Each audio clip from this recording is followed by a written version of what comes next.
You guys are still here. You are patient. Yeah, so it's pretty much in the middle of nowhere, and I had to stop and ask for directions, and the guy says, "What phone do you have?" I'm like, "What do you mean phone? What telephone do you have?" And he's talking to me like I'm a recent immigrant with poor command of English. I said, "Samsung." Basically, he was trying to see if it's an iPhone or Android. I see over there now. They're just building that crane. They're using this big crane, the yellow one, and they're building that Saren's blue one. And so they're gonna be, I guess, like the first tower, because there's nothing ever anywhere. See, I guess they leased or buy a piece of land, and I was a bit scared of this, but you see how smart these guys are, because they know that very long trucks will be coming in. The way they build this, it's like a genius, you know, like it's not a sharp turn. It's like very gradual. You can go in here, probably feel like 120 feet long, and your tires will not go you know, in the ditch. But all in all, it was a good load. The money was good, except I had to put so many chains on it because I just didn't like the way it was sitting. And some guys on my Facebook were saying, why did you put it on blocks? And actually, originally I took these 10 by 10 and I put them in here, right? So to create, well, first I put them like this, and then when we put the track down, it was only sitting like half of the shoe was on this. So I should have turned it like this, right? Because they're only 6 feet wide and this is 45 inches. And if I had two blocks like that, it would be perfect. It would sit much lower and it would be better, you know. But you know, crane guys usually know what they're talking about, but these guys who were loading me, so never again. Like, it's my job. I mean, it's my load, my responsibility. I'm responsible, so I gotta do what seems right to me. So basically, as they always say, be careful who you take advice from, because advice is readily available, but you gotta be careful that you only choose good advice, right? And by advice in this case, I mean, the guy says, why don't we put it here? Okay. But yeah, that's it. So this was the last trip for this trailer. Drop side rail, no more. We're switching to level deck. I'm meeting the guy either today or tomorrow. He's paying me the money. I'm going back. And what is all that noise? Wow. Portable water. You see, by the way, I think I did a smart thing. You see how I parked? I could have parked over there, right? Because I came from here. But I figured maybe these guys will be coming out at the end of the day and all the pickup trucks over there.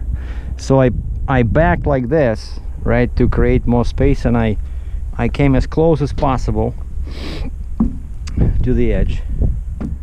And oh, and by the way, speaking about trailers, you guys need to know this because we're gonna be doing a test afterwards.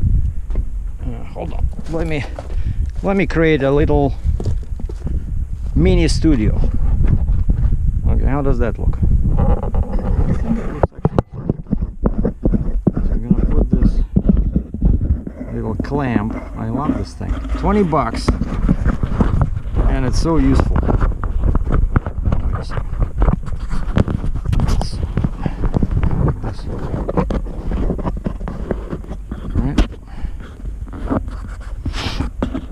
And so the past couple of days I've been getting calls and emails. So basically Shiltima trailer is out. One second. Yeah, first of all, the price is pretty high. It's still cheaper than Fontaine. Fontaine price was like 7,000-8,000 bucks US more for the same. We're talking about 60-ton level deck. And the guy I've been talking in Alabama, I said I want 27-foot deck, I said as low as possible, and on a 60-ton the lowest you can go is with the level deck is 22 inches, and that's not ideal, but what do you do? At least it's not 24. And I said I don't want 60-inch spacing, I want 54. And so that trailer was with a small, without the flip box, just the 101-inch swing radius, 60-ton trailer, 54-inch spacing, 27 deck with the flip axle. It was 109,000 US. But he does not have it. He has to order it. And that's the rule basically, that 60-ton, as soon as you go from 55 to 60, prices go up by about like 20,000 bucks. And we're talking US funds. And then, yeah, Sheltima, I don't know. I don't feel sure about them. Is that in the respect that I give them the money, there's no guarantee that, like they say, the trailer will be built in 3 months. But I talked to other guys who know them, and they said, you know, once you give them the money, it can take 18 months or 12 months. Basically, once you give them the deposit, you lose control, and there's no guarantees. So I don't know. That's what I've been told. Ask around, you know, because it's a lot of money, right? And plus the trailer itself, when I was there, like the plant was empty. They were working on one trailer, no people anywhere, and the trailer, all the lines are kind of like square. You know, it's like not like my Fontaine where everything is rounded. You know. It's just, yeah, Fontaine is definitely a much better trailer. But I'm still waiting for this pace setter manufacturing. I'm not sure why it's taking them so long. They said engineering, like these are the guys who make that Jeep, you know, nice Jeep with a long neck in British Columbia. But they were saying, oh, I said, so what's the ETA on the quote? And they said, our engineering is looking into our previous designs to see what we built similar to that. And again, I was asking for 57 deck, 54-inch spacing, 4 axles. But the problem is that because they're in British Columbia, and that's part of Western Canada, these, let's just call them smart people, they don't recognize 4-axle trailers for some reason, right? They're scared, like little children. And because of that, I think basically they don't build any. Well, their website does show like pin-on flip, but I said I want it like this, where the flip axle can be flipped over on the trailer, right? And so basically that's the problem. Like they're in Western Canada, the rules are totally different, you know. And it takes them 2 weeks to come up with a quote. And then this morning I got a quote from another local builder. It's called J&J Trailer. And I've heard good things about them. And out of all these trailers I've been looking at, their price is like the best, the cheapest, just slightly over my 55-ton. But you get a 60-ton with a dual kingpin position on the neck. One is, I believe, 96 and one is 114, kind of like what Sheltima does, but 114 solid piece. And they give you, included in that low price, you also get a 40-inch flip box. And I said, yeah, 27 foot long deck, 54 spacing, 4 axles, and yeah, so it can be used with a spreader like as a stinger, or it can be later. Well, they already give you the flip box, you know. It's like, it's great. It's the best deal I've seen so far. But 2 negatives, or 3. First of all, it's an order, right? You have to order the trailer. They say it takes them 3 to 4 months, probably realistically more like 4 months. They want 30% down payment. I said, is there anything wrong with 10% down? And the guy says, well, 30%, that's kind of like normal. I said, really? I said, where I come from, Fontaine, you know, all these trailers I've been looking at, like I said, the norm is 10%. But I said, well, it's okay. I guess I can figure, if I decide to go with your trailer, I can figure it out with my leasing company, right? I know my leasing company wants 10% because I'm going to go with the same company where this Fontaine was leased or financed. But, you know, it's the same thing. It's a capital lease, so I own equipment for $1 after 5 years. Same stuff. It's just they do it like that because then on the title or registration, the owner is the leasing company, not me. I'm like I'm the owner of the plate. They are the owner of the vehicle, the trailer. And so if I don't pay the money, they can go anytime and just take the trailer because it's their trailer. And everybody in Canada does it like that. Like, unless your credit is like 10 out of 10, you can get financing. But, you know, I got a visa, I got a line of credit, so capital lease is like easy. They don't care as long as you give them 10% down. But and so I told this guy, I said, yeah, okay. So if I give 10% down, to my leasing company and they okay working with you, they can send you the rest, right? They can send you my 10% plus the rest, whatever is required. But still, it's expensive, you know, kind of weird. So that's one. So the first one is 4 months waiting time. Second is a huge deposit for some reason. And third is I look at the spec and it says rating 60 tons. And that's it. Nothing after that. You know, normally when you read the spec, it will say something in so many feet. Like, I don't care what the rating of the whole trailer is, like evenly distributed or half of the length. I want to see how much it can take mostly in 12 feet. Like my Fontaine is 55 and 12. Like I wanted to go with a 55 ton with 18-inch level deck. That one is actually 55 and 10 feet. So it's even stronger. So this guy says 60 ton. And so I call him, I say, I just have a couple of questions. And I said, this rating, 60 ton, what is it in? How many feet? He says 15, 1-5. And I said, I'm sorry, that's not a 60 ton trailer. Well, and he starts giving me this marketing spiel about how their trailers are built for like 2-to-1 safety ratio and they're so strong and they use these flanges that are 10 times thicker than the competition. And I say, wait, stop please for a second. So if your trailer is so strong, right, and you're using all this T100 steel, like why you cannot rate your trailer in 12 feet? Right? If you're so much better than everybody else. Well, it's how they calculate the rating. He says, this is how we calculate it. It's 60 in 15.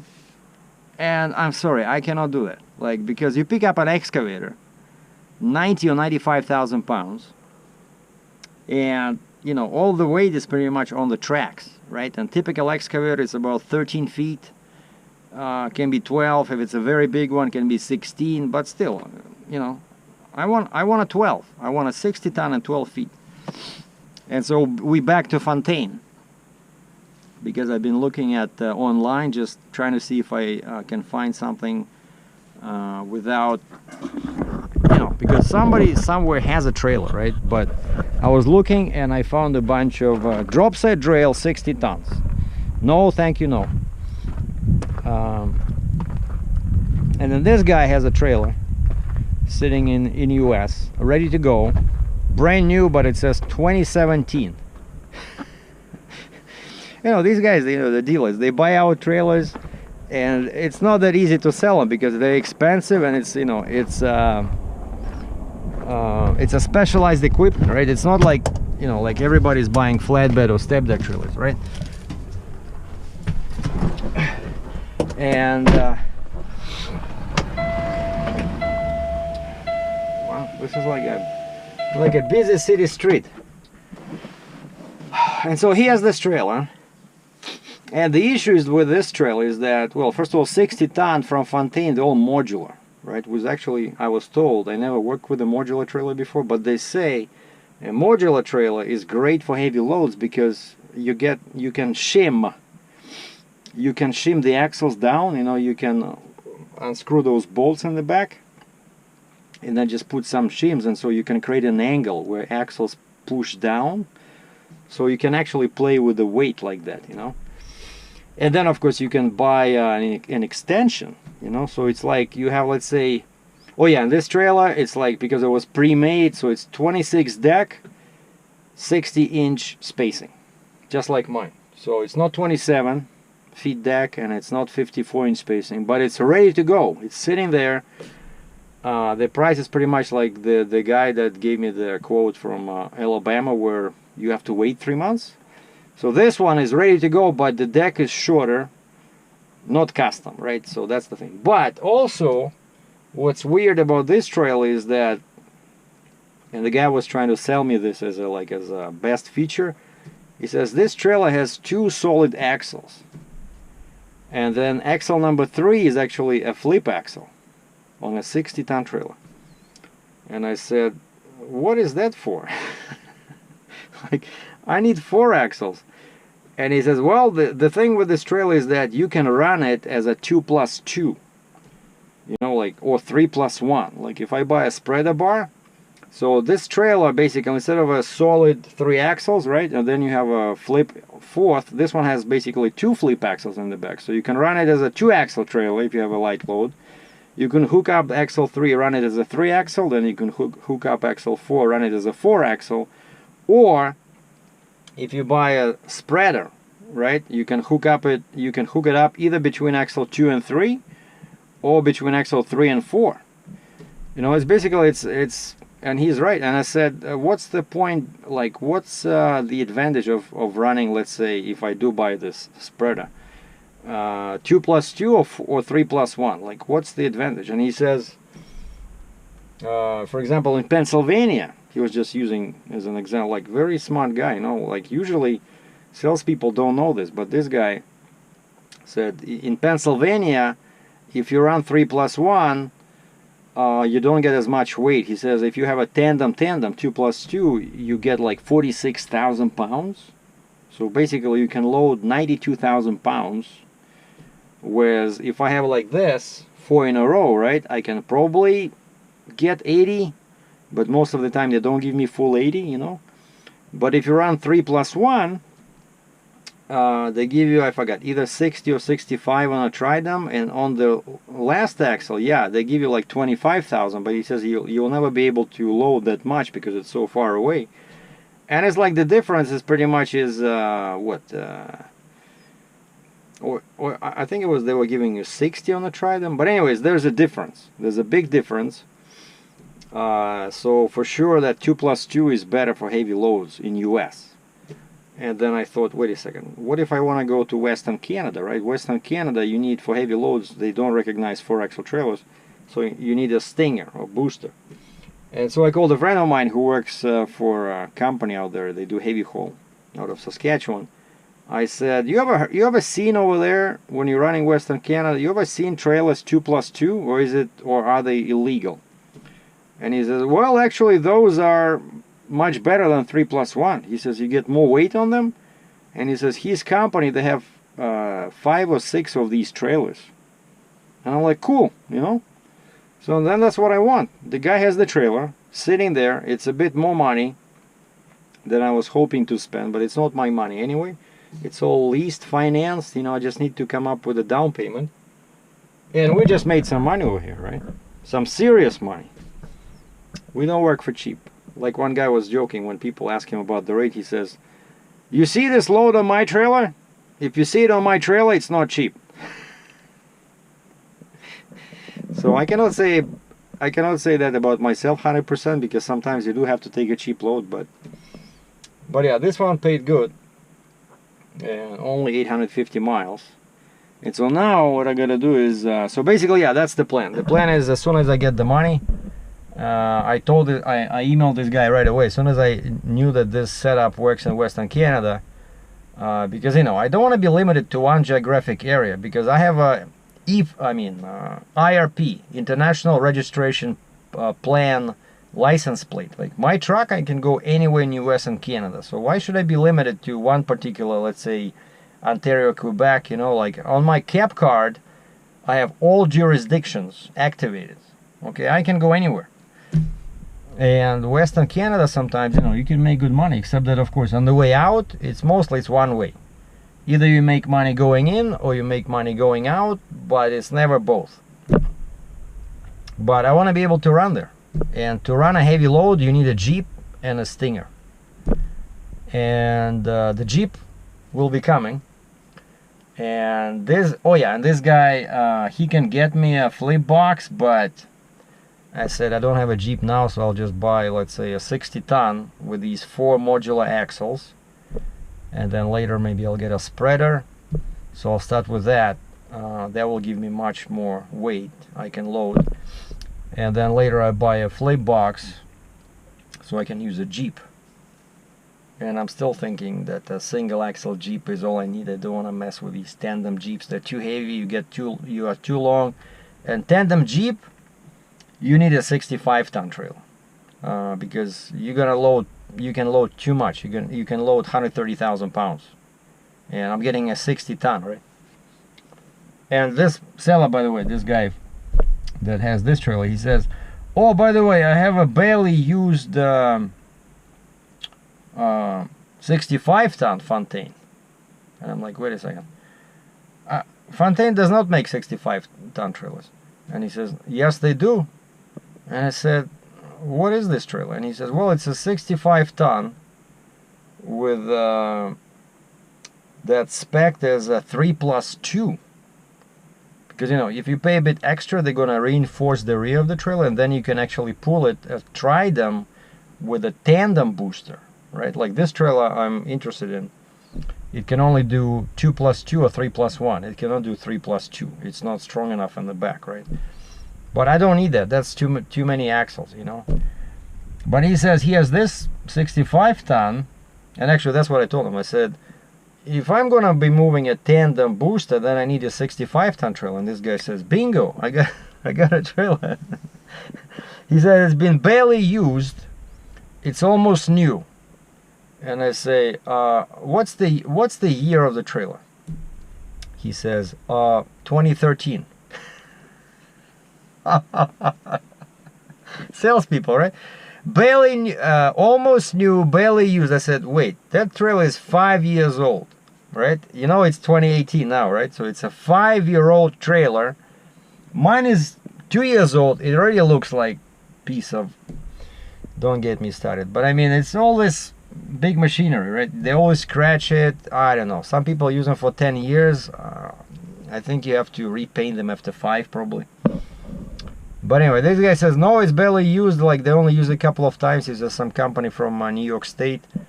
And then they traded it in for a 55-ton, and then they went out of business and they gave him back the 55-ton.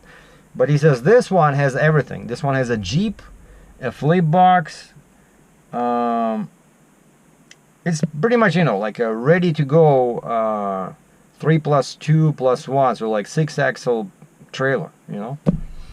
And I said, what's the price? He says 163,000. I said, no, thank you. Not interested. But I said, that trailer that we talked about, I said, put that one on ice. I'll be in touch in a couple of days as soon as I have the money from my seller. And so that's what I'm doing. So now I just have to find a truck stop somewhere around here. I don't know. I know I-80 is that way, maybe like 10 minutes. And I know there's a truck stop, and Iowa 80 is three and a half hours east of here. Hold on. Let me show you guys where we are, if there's any signal in here. Alright. See, we're in business. There is signal. So this is Iowa 25.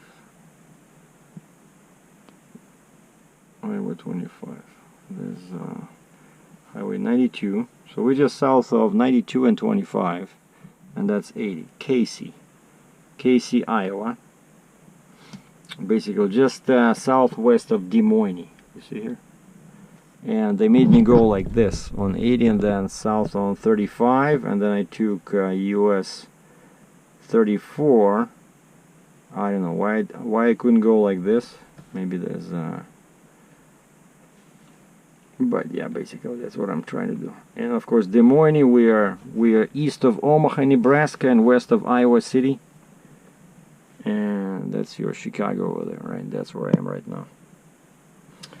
So yeah, okay, so let's go get find a truck stop, shut down for the night.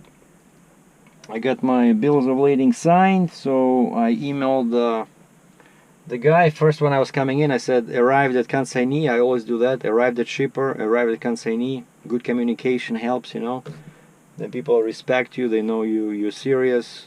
You don't forget to call or email, but I usually email. Arrived at shipper, loaded, left shipper. Arrived at consignee, and then I say load delivered. And so I send him load delivered, but it's already 5 o'clock. I said we'll send you the POD, proof of delivery, first thing tomorrow morning. And so first thing tomorrow morning, I'm gonna send him I'm gonna scan them with my phone, send them to this guy, and then email everything to my factoring company, and I should get the money around 1 o'clock tomorrow. And hopefully tomorrow we're gonna meet with this guy and do the deal, and then I'll just bobtail home, or I'll try to find power only load where I can tow somebody's trailer back to Canada. Thanks for watching. So some changes are coming to Heavy Haul TV. Stay safe.